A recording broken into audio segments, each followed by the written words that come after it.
Hi kids! Welcome to Teacher Beth Class TV.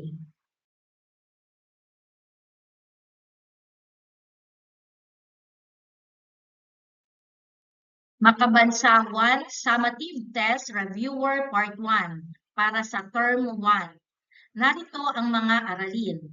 Nailalarawan na ang bawat tao ay may iba't iba para sa Aralin 1, katangiang pisikal, Aralin 2, pangangailangan, at Aralin 3, talento, interes at kakayahan.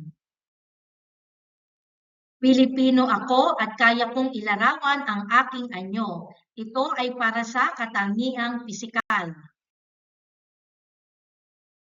Kahunan ang tamang sagot ayon sa karaniwang katangiang pisikal ng mga Pilipino. Maaari mo ring ibahagi ang iyong sagot sa comment section. Taas, katamtaman, matangkad, pandak. Ang tamang sagot ay katamtaman. Kulay ng balat: maitim, maputi, kayumanggi. Ang tamang sagot ay kayumanggi. Hugis at kulay ng mata: singkit at itim, mabilog at itim, malaki at asul. At ang tamang sagot ay mabilog at itim. Hugis at laki ng ilong: sarat at katamtaman, matangos at malaki, sarat at maliit. At ang tamang kasagutan ay sarat at katamtaman.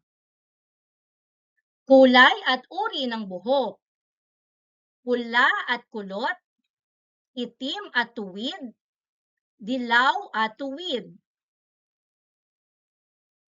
At ang tamang sagot ay itim at tuwid. Lagyan ng check kung tama ang pangungusap at X naman kung mali. Maaari mo ring ibahagi ang iyong sagot sa comment section. Magkakapareho ang anyo ng lahat ng mga Pilipino. Ang tamang sagot ay X. Maputi ang kulay ng balat ng karaniwang Pilipino. At ang sagot ay X. Kahit iba-iba ang anyo at kulay ng mga Pilipino, ay dapat pa rin tayong magkaisa. At ang tamang sagot ay check. Kayumanggi ang kulay ng balat ng karaniwang Pilipino. At ito ay check. Ang nakararaming Pilipino ay may kulay dilaw na buhok. At ang tamang sagot ay X. Kilala ang mga Pilipino sa pagkakaroon ng asul na mata at dilaw na buhok. At ito ay X. May mga Pilipinong kulot ang buhok at mayroon din namang tuwid. At ang tamang sagot ay check. Ang mga Pilipino ay kilala sa pagiging matangkad at maputi. Ang tamang sagot ay X. Sabihin kung ikaw ay sang-ayon kung nagpapakita ng pagmamalaki sa katangian ng pagka-Pilipino ang ipinapakita ng tauhan. Di sang-ayon naman kung hindi. Maaari mo ring ibahagi ang iyong sagot sa comment section. Ayaw na ayaw ni Ana sa kanyang kayumangging balat, kaya gumagamit siya lagi ng lotion at sabong pampaputi. At ang sagot ay di sang-ayon. Nang hindi matanggap si Paulo sa basketball dahil kulang siya sa tangkad, ay hindi sumama ang loob niya. Sa halip ay sumali siya sa volleyball kung saan siya naging mahusay na manlalaro. At ang tamang sagot ay sang-ayon. Kahit tinutukso ng mga kapwa-bata ang kulot na buhok ni Jose, ay hindi siya napipikon dahil namana niya ito sa kanyang tatay na kulot din. At ang tamang kasagutan ay sang-ayon.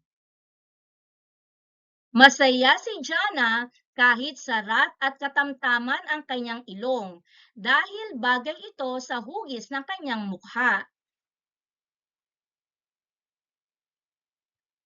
At ang tamang sagot ay sang-ayon. Naiinggit lagi si Fe sa kulay dilaw na buhok ng iniidolo niyang artista. Ayaw niya sa itim niyang buhok kaya nagpakulay na lang siya para maging dilaw rin ang buhok niya. At ang tamang sagot ay di sang-ayon. Mga pangangailangan ng isang batang tulad ko. Sabihin kung tama o mali ang ipinahahayag ng bawat pangungusap. Maaari mo ring ibahagi ang iyong sagot sa comment section.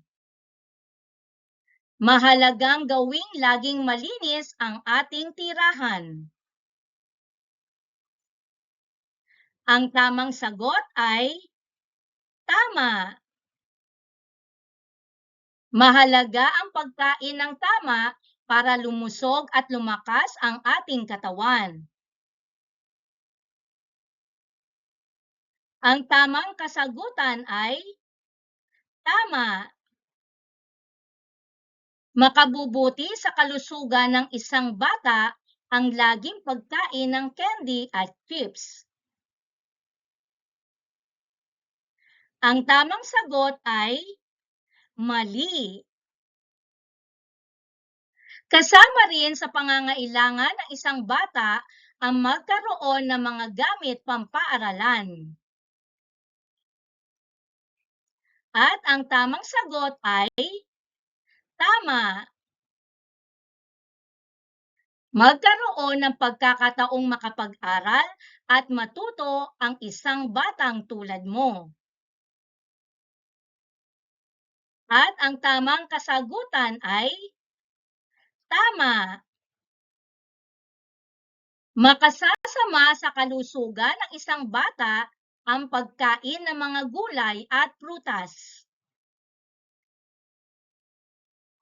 At ang tamang sagot ay mali. Dapat magsuot ng komportableng damit na pambahay kapag nasa bahay lang. At ang tamang sagot ay tama. Kahunan ang tamang sagot sa bawat tanong.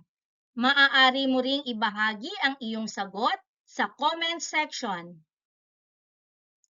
Alin sa mga sumusunod na larawan ang hindi kabilang sa mga pangunahing pangangailangan ng batang tulad mo? At ang tamang sagot ay telepono, sapagkat ang damit at pagkain ay pangunahing pangangailangan ng isang batang tulad mo. Alin sa mga sumusunod ang pagkaing dapat mong kainin kung gusto mong maging batang masigla?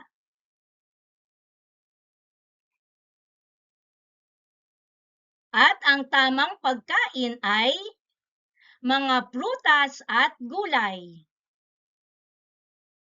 Alin sa mga sumusunod na larawan ang hindi kabilang sa tamang paraan ng pangangalaga sa sarili?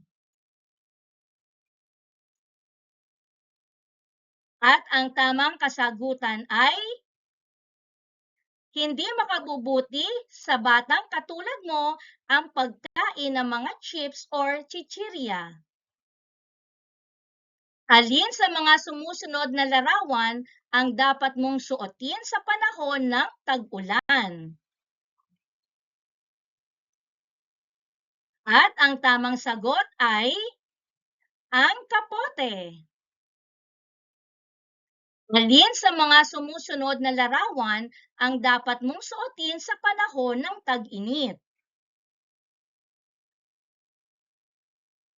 At ang tamang sagot ay sando at shorts. Alin sa mga sumusunod na larawan ang dapat mong suotin kung ikaw ay papasok sa iyong klase? At ang tamang sagot ay ang damit uniforme. Tukuyin kung anong pangunahing pangangailangan ng bawat tauhan sa larawan. Ito ba ay pagkain, damit, o tirahan? Maaari mo ring ibahagi ang iyong sagot sa comment section.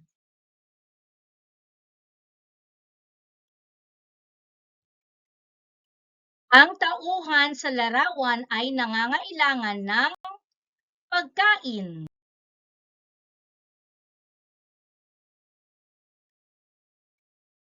Ang tauhan sa larawan ay nangangailangan ng tirahan.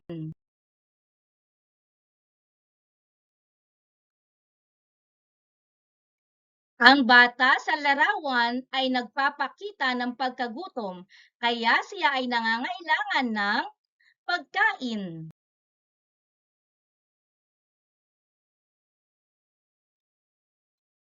Ang mga tauhan sa larawan ay nangangailangan ng tirahan.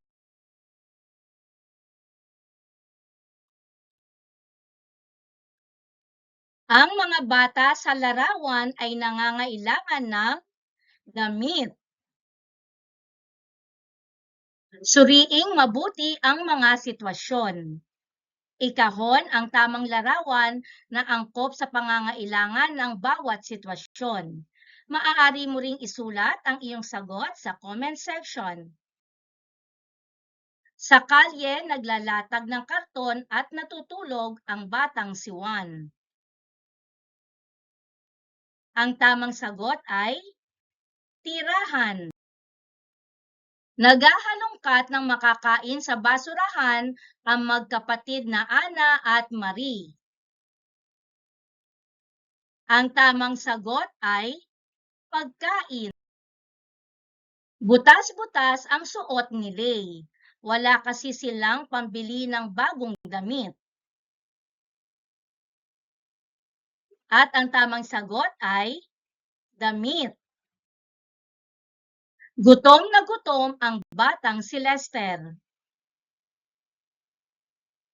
At ang tamang sagot ay pagkain.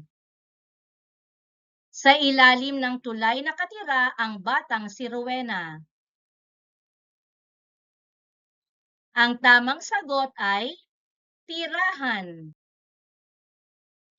Ang aking talento, interes at kakayahan. Sabihin kung tama o mali ang isinasaad ng bawat pangungusap. Maaari mo ring isulat ang iyong sagot sa comment section. Magkakaiba ang mga talento, interes at kakayahan ng bawat tao. Ang tamang sagot ay tama. Gamitin mo ang talento o kakayahan mo sa mabuting paraan. Ang tamang sagot ay tama. Mahalagang magsanay para lalong humusay ang talento, interes at kakayahan. Ang tamang sagot ay tama. Mahiyang ipakita ang talento at interes mo sa iba. Ang tamang sagot ay mali. Kailangan ng bata ang suporta ng magulang para lalo siyang maging mahusay. Ang tamang sagot ay tama. Ipagyabang sa iyong mga kaklase ang talento at kakayahang mayroon ka. Ang tamang sagot ay mali. Magpasalamat sa Diyos sa talentong regalo niya sa iyo. Ang tamang sagot ay tama. Paghusayin ang mga taglay na talento, interes at kakayahan. Ang tamang sagot ay tama. Ipakita o iparinig mo ang taglay mong talento. Ang tamang sagot ay tama.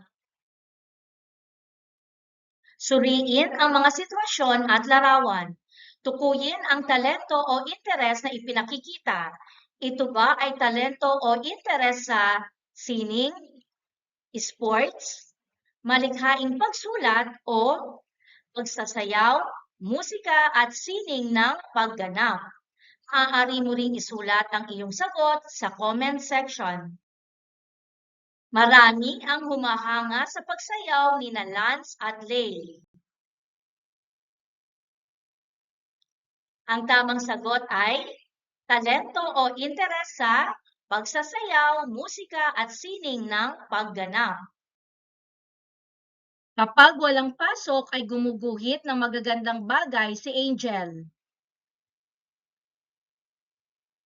Ang tamang sagot ay talento o interes sa sining.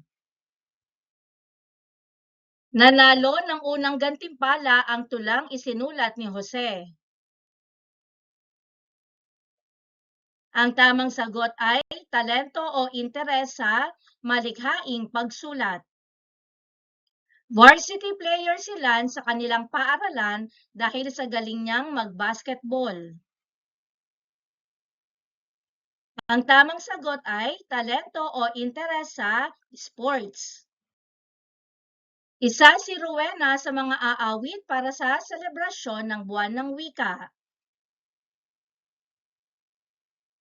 Ang tamang sagot ay interes sa pagsasayaw, musika at sining ng pagganap. Napakagaling lumangoy ng batang si Lester. Ang tamang sagot ay talento o interes sa sports.